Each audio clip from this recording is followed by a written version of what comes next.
Hello and good evening, everybody. Welcome to live session number 3 out of 21. Excuse the hair, it's very, very hot, and my hair doesn't do hot very well, and neither does my body at the moment. I'm nearly 6 months pregnant, so I'm feeling the heat today. But we are here this evening to talk about work-life balance. So first things first, before we get into this, obviously we're going to cover some tips to do with work-life balance. But what I really want you to know is that no amount of work-life balance tips and tricks are going to make up for a toxic job. Okay, and we'll talk about that a little bit. Hi, Helen. We'll talk about that a little bit in more detail, but the responsibility is not completely on your shoulders. So if you are in a toxic job and you're like, I need all the work-life balance tips, my biggest tip will probably be to leave the job. But we'll talk about that in a bit. The responsibility should lie in your employer to provide enough flexibility and enough balance. But I really appreciate that for a lot of people, that's not possible. We'll talk about what to do when that isn't possible.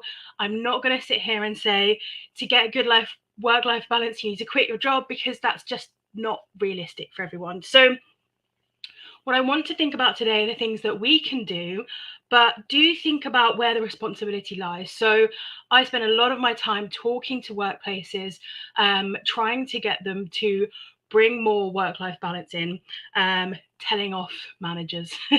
That's my favorite part of the job. But so think about that when it comes to whether your job is causing burnout or stress. Now, the other thing that I want you to think about is that work-life balance makes it sound like it's going to be 50-50, right? Like you're always going to have this complete 50-50 balance between a great work life, always hitting your deadlines, and a great home life, always, being able to socialize and do all of the things that you want to do. But realistically, you're never going to get a 50-50 balance. So when your busy times are at work. If you have a seasonal job, if you're working in hospitality at the moment, then this is your busy time. If you work in retail, then Christmas is going to be your busy time. If you work in a hospital, then weekends are going to be your busy time. So when those times are going to be, and you'll know that there will need to be small sacrifices that are made for those times, right? We're never going to have a 50-50 balance, but it shouldn't be massive sacrifices. It shouldn't be, I'm constantly stressed, I'm constantly overwhelmed, because if so, then that balance is really off and there's something wrong there. So think about making those little sacrifices, and if they become big sacrifices, then there's a problem. Now, like I said, a lot of the time the responsibility may lie with your employer. Now, I know that we have a lot of people who work for organizations that are struggling, for example, in schools, in NHS and stuff like that. And so me saying, well, they just need to give you more breaks when that's not possible is not very helpful, is it? So there are different ways that we can approach this, and probably next week we'll talk about having difficult conversations with management and what to do when it's kind of completely out of your control. But for now, let's focus on the things that are within your control. And hello to everyone that's joined. I'm going to apologize again for it's very warm. So again, not everyone will be able to do all of these things to bring in work-life balance. And that's something that I'm really passionate about, is that I appreciate some of these things will work for you, some of these things will not work for you. Think about what's going to work best. And we'll do a few more of these work-life balance sessions over the 21 lives that I'm doing, because there are some things in here that I could spend 20 minutes talking about. But I want to keep these short. I want to keep these actionable. So we're going to go through some of them, and then we'll dig into some of the most important ones in a bit more detail next week or the week after. So the first one, setting boundaries and saying no. So having those difficult conversations. And I've said this is not possible for everyone. If you're working in an organization that at the moment is struggling, then turning around and saying no might seem impossible because you feel like you're letting a whole team down, or you're letting a lot of people down. So setting boundaries at work is something that it requires a bit of privilege to be able to do so. Having those difficult conversations is something that comes with time and with practice. And this is definitely something that I want to go into more detail. So we're going to do a whole session next week on setting boundaries and saying no, whether that's in a work situation or it might be in a home situation. So if your work-life balance is off because someone at home is expecting you to take on all the responsibility as well as working full-time, then it may be that you need to set boundaries and say no with those people.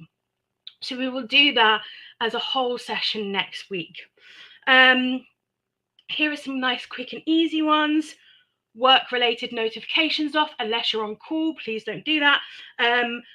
But just making sure that whatever technology you have, you can set it up so that work calls, work texts, work emails do not disturb you outside of those hours. You basically want to create a big distance between you and work when work is over.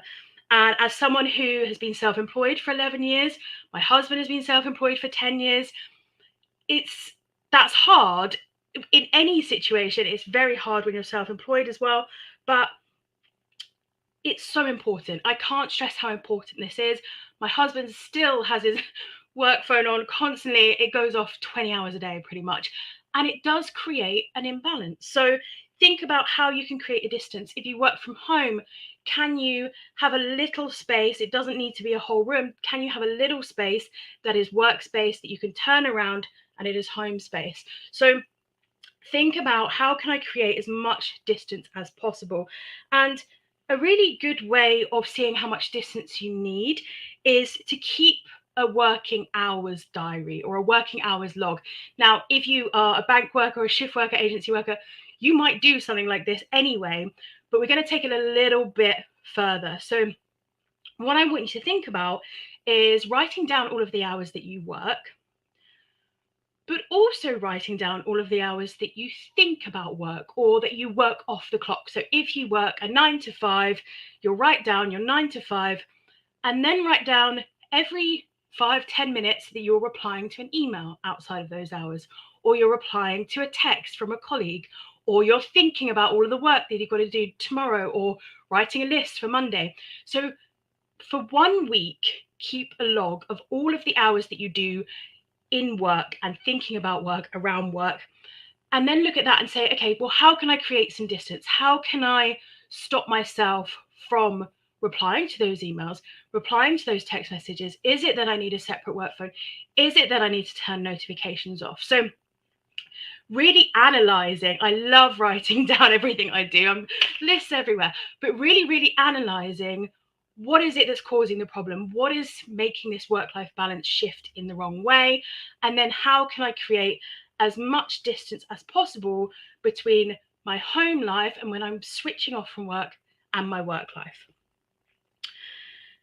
Another thing is this is so simple, but I'm so surprised every time I go into workplaces how many people don't do this, is to take your breaks and to take your holiday. So again, it's not everyone will feel as though they'll be able to do this, and there are organizations, there are specific roles where that feels impossible.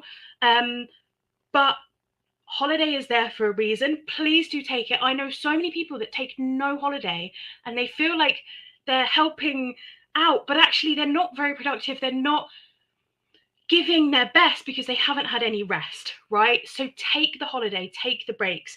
And when it comes to breaks, I love using the Pomodoro method.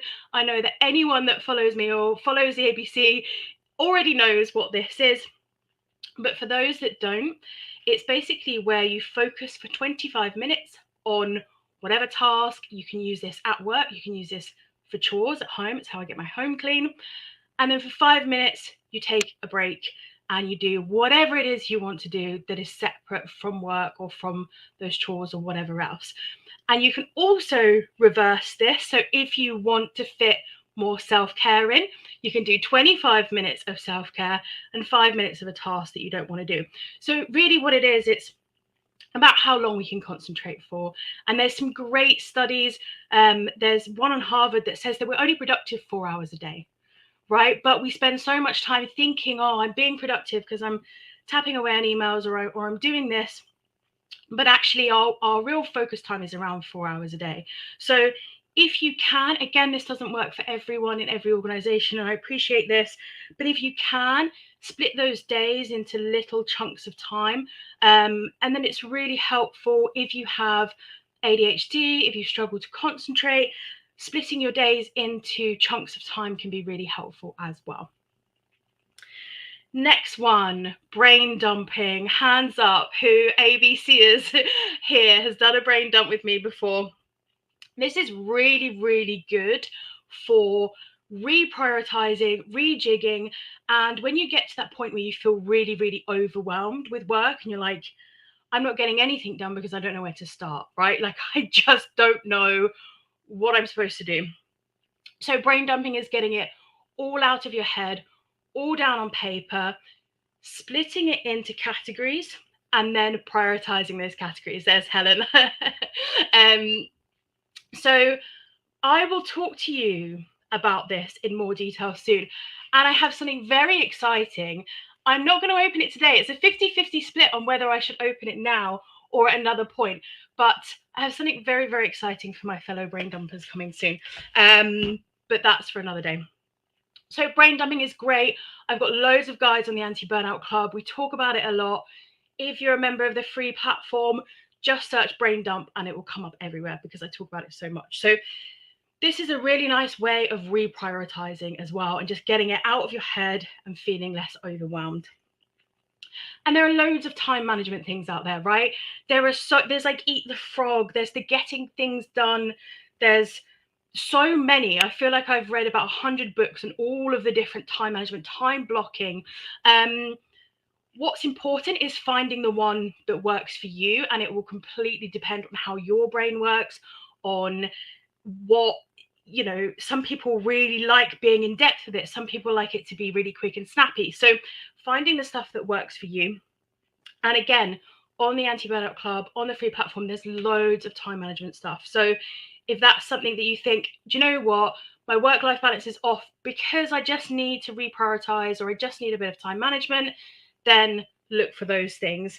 But like I said, right at the very beginning, and for anyone that's just joined, no amount of work-life balance, time management, Pomodoro method, brain dumping is going to make up for any kind of toxic workplace. So if the reason that your work-life balance is completely off is because of that, then next week we're going to be talking about setting boundaries and difficult conversations at work. So please don't think the onus and the responsibility is completely on you. And there's a lot of stuff we get asked a lot from workplaces. Can you come in and do a talk about work-life balance? I'm like, sure. How's your workload for your staff at the moment? Oh, they're really overwhelmed. Okay, should we focus on that first? You know, it's not, I don't want to goodwill hunting you all here, but 90% of the time, it's not your fault that work-life balance is off. So those are things that you can do to shift the balance if it's something that you feel you want to be proactive about and that you have the opportunity to be proactive about. And the last thing that I want you to think about before I leave you this evening is priorities, basically. So our priorities shift a lot as things happen in our lives and as things change. And when I found out I was pregnant, I thought, am I going to be able to run a business? Am I going to be able to run the Anti-Burnout Club? My priorities are going to shift. And running my previous business, my priorities changed a lot as well. So I want you to think and maybe journal on this evening or whenever you're watching this back. What do I want or need the most right now? What is it that I really, really need? Is it I need a holiday, right? Is it that I need some time off work? I just need a bit of a break. Is it that I need to be in a different job, that this job isn't working for me, that it is making me stressed? Is it that I love my job and actually I just want to stay in this job but find a bit more balance? So think about what it is that you really, really need and then think, well, how can I make that happen? And it might be that it is a whole long plan of finding another job, and that feels stressful in itself, but we'll come to that at another point. I just want you to think, what is it that I really, really need?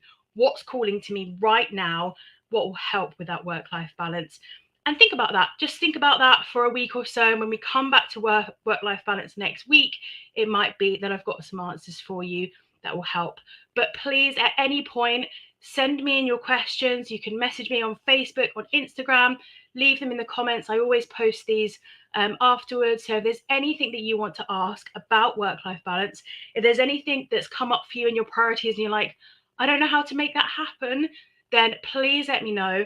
And thank you. This has been number 3 out of 21, and I will see you tomorrow, same time.